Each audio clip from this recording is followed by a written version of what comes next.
Hey guys, we're going to start a very short section on sequences and series. Very short unit on sequences and series. It only contains 3 sections. The first section just kind of gives you an overview, kind of introduces you to some vocabulary of what sequences and series are.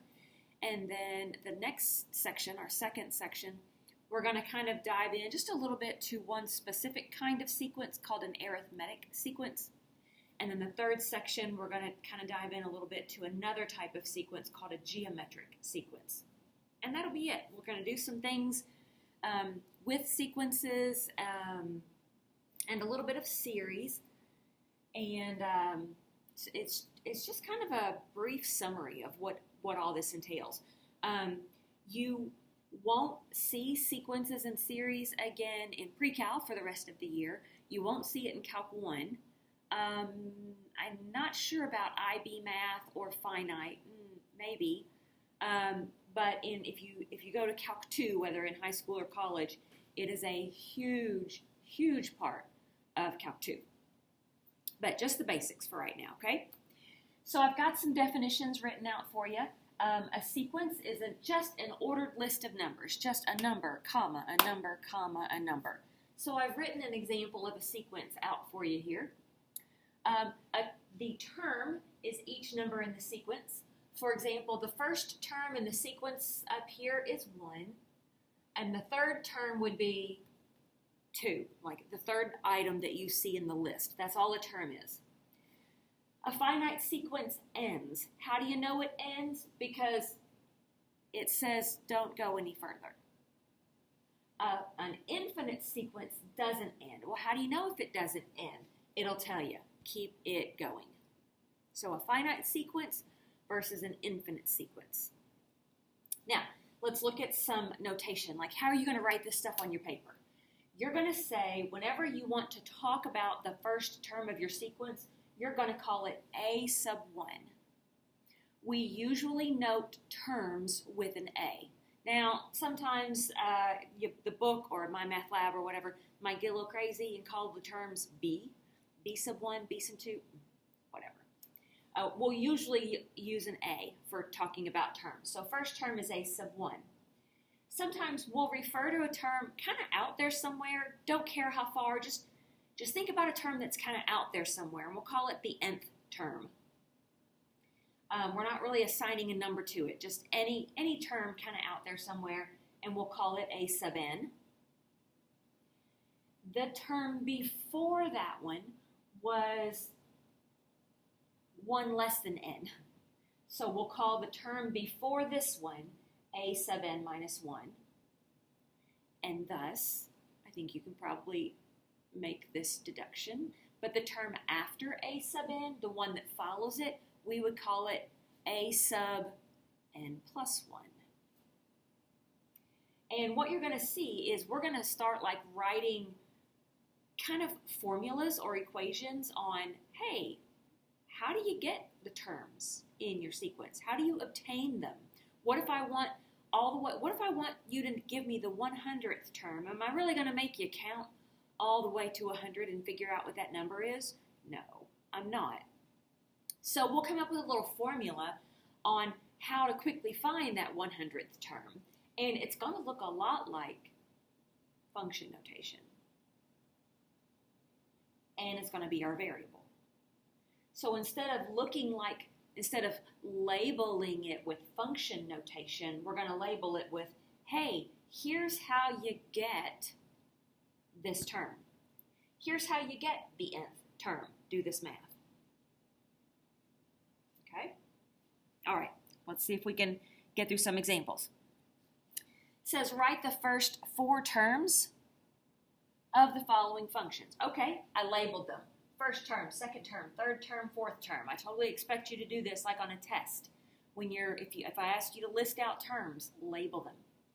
First term, here's how you get it.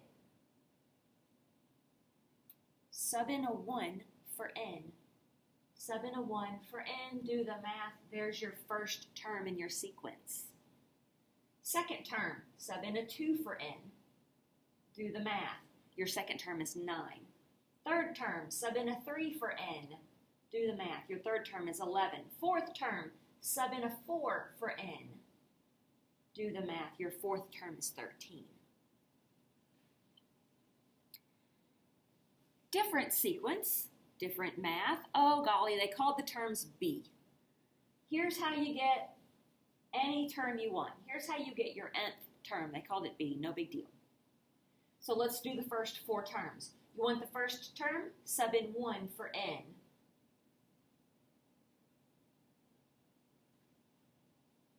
There's your first term. You want your second term? Sub in 2 for n.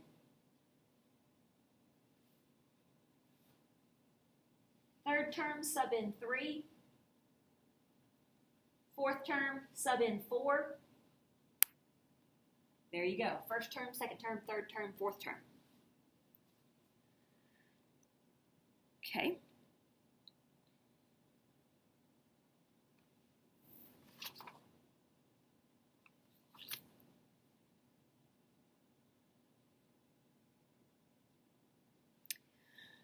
We'll get more into this tomorrow, on the next video that you watch.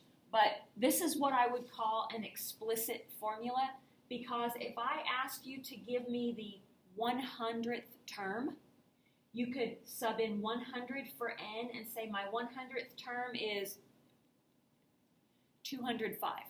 You don't have to count all the way up 100 terms out to get there. You can just sub in 100 and you can specifically jump to your nth term. This is called an explicit formula, where you can jump to the one you want. Some sequencers are defined recursively. This means the math that you do relies on always having the term behind it. For example, without this equation, I would say, hey, the pattern is you add 2 to each term. Give me the 100. And you might be like, oh, shoot, I have to add 2 100 times? Well, yeah, if it's defined recursively, if that's the only information you have, if you only know how it's defined recursively, you have to count out. You have to know what each term is to get to the next one. Kind of cool, but kind of a pain if you need to go way out in your terms. Okay, so let's see what it looks like for a sequence that's defined recursively. Here's the information that we're given. Hey, your first term is 4. Okay? All right, to get a term, right?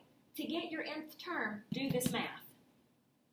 Here's what math you got to do. To get a term, you need to take 3 times.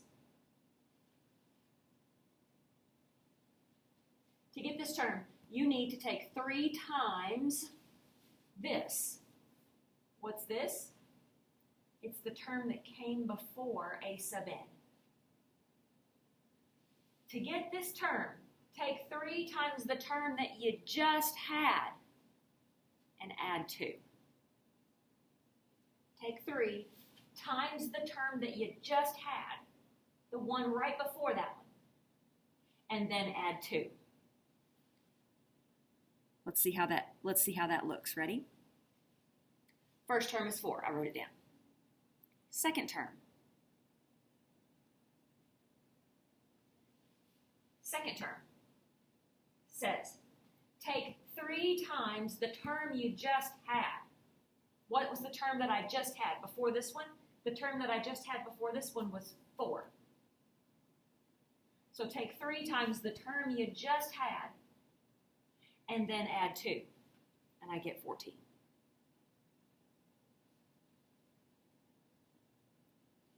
Let's work on the third term. Ready? To get the next term, 3 times the term you just had. What term did we just have? We had the second. What was it? It was 14. Take 3 times the term you just had and add 2. You get 44. First term, second term, third term. How do you get the next one? It's going to rely on this one. How do you get the fourth term? It's going to rely on this one. Ready? To get the fourth term, take 3 times the term you just had 2. And that's your fourth term. All right, let's look at some sigma notation. This can be kind of intimidating, but it's really, I don't know. You can either let it intimidate you, or you can think, no, I'm going to understand this so this doesn't intimidate me.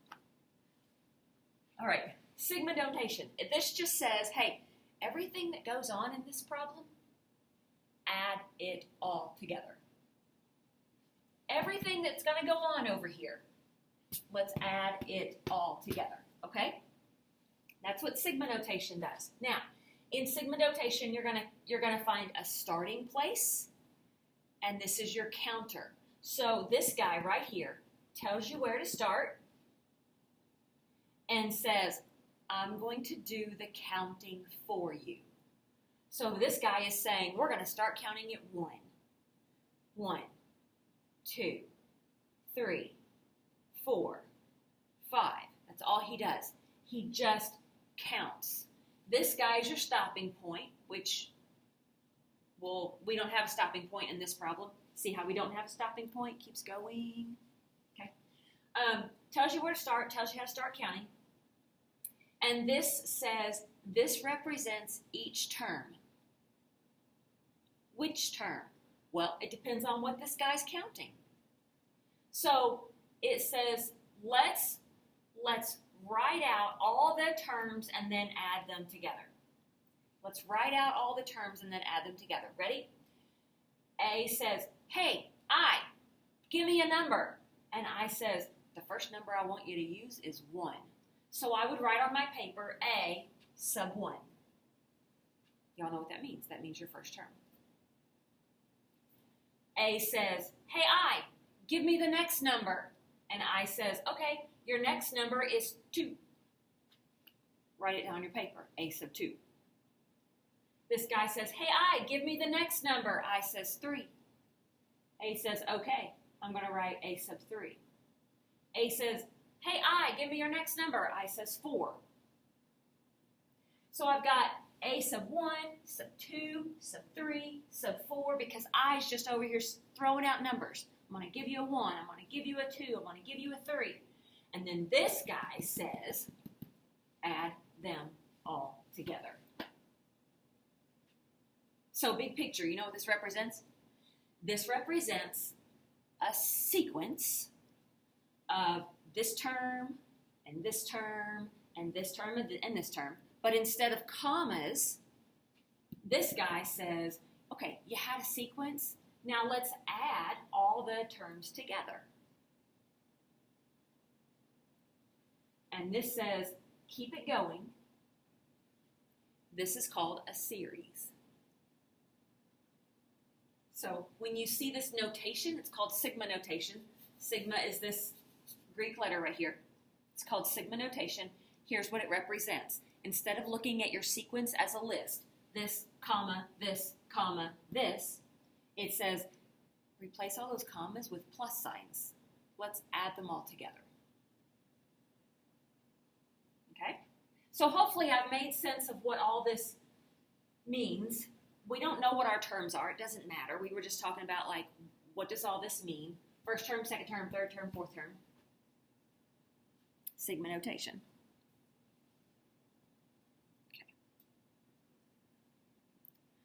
Okay. Here's an example.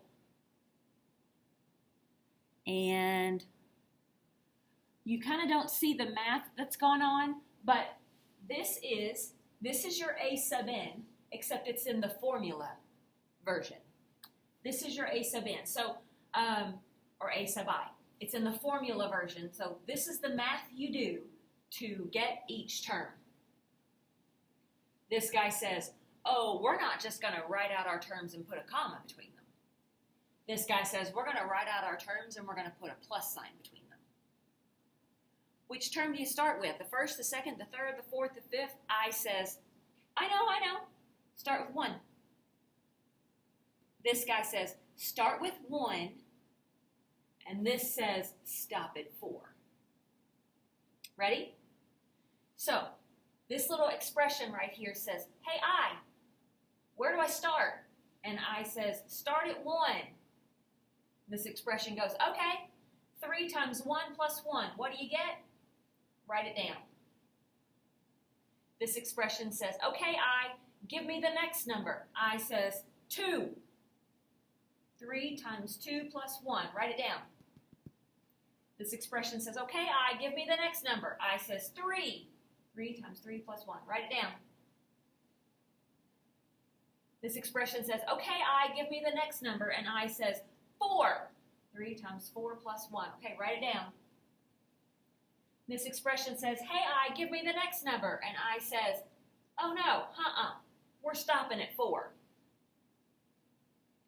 Then this guy jumps in and says, remember, we don't have commas here. Put a plus sign and a plus sign and a plus sign between your first term, your second term, your third term, and your fourth term. Add them all together. There's what you get. This, when you do the math, equals this.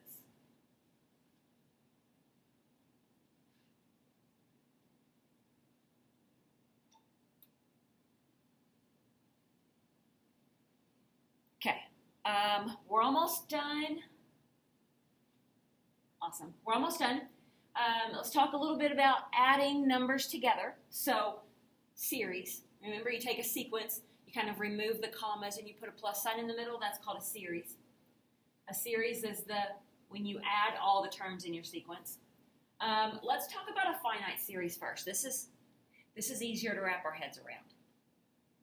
Finite series is a sequence that ends, and we add all the terms together. So I just explained what that might look like. So it's kind of flip-flopped here. Summation notation. This represents each term.